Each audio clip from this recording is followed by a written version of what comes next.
The first New York City mayoral debate kicked off last night. It was the first time voters got a closer look at all 9 candidates before the Democratic primary on June 24th.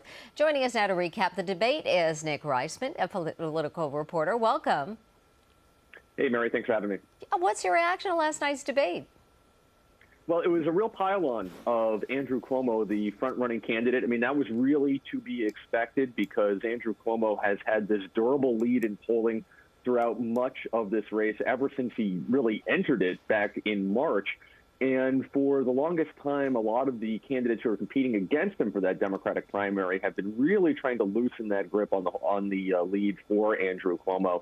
And so they tried to basically throw everything they had at him during that debate. But, you know, look, it's 9 candidates on the stage. That's a very crowded debate. And I think in large part, it was pretty difficult for a lot of these competitors to try to land their blows against Andrew Cuomo because he brought some counterpunches as well. And I wondered, how do you think he handled all of those attacks? Well, in large part, Andrew Cuomo was able to parry a lot of the criticism. When Assemblymember Zohran Mamdani, for instance, criticized him for saying candidates were shucking and jiving while Barack Obama was running for president, Andrew Cuomo was able to point to an old tweet in which Zohran Mamdani was critical of former President Barack Obama. When Brad Lander brought up allegations of corruption, Andrew Cuomo was able to point, well, you approved city contracts as city comptroller to organizations that have ties to your wife. And Lander, quite frankly, took the bait on that attack as well. So Andrew Cuomo was prepared. I think his team knew that he was going to be a major target in that debate, and in large part, he was able to respond. Yeah, who do you think had the strongest response when it came to public safety? Well, I think ultimately every candidate did agree that there is a deep concern running throughout New York City right now about crime and public safety. Keep in mind that you have a number of candidates on that debate stage who 5 years ago were supportive of defunding the police, something that Cuomo brought up repeatedly.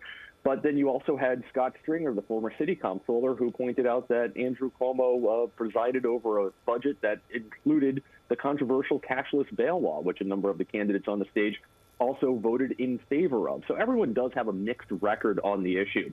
But there is a discussion that everyone seems to broadly agree that crime does need to be addressed. Obviously, incumbent Mayor Eric Adams ran successfully back in 2021 on that crime issue. Who surprised you the most during the debate last night?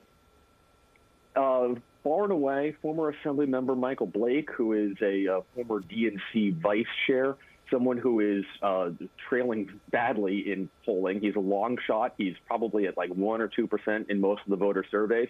But he was the one who came out perhaps most aggressively and effectively against Andrew Cuomo. And you saw Cuomo's chief spokesperson actually tweeting some responses to Michael Blake, who has not been on virtually anyone's radar throughout this Democratic primary. While some of the candidates maybe, had to respond to some of Cuomo's own criticism, Blake seemed to have free rein to land his zingers and barbs at the former governor while also then pivoting to his own policies. And that was really kind of the secret formula that a lot of these candidates needed to do if they were going to stand out against the former gov.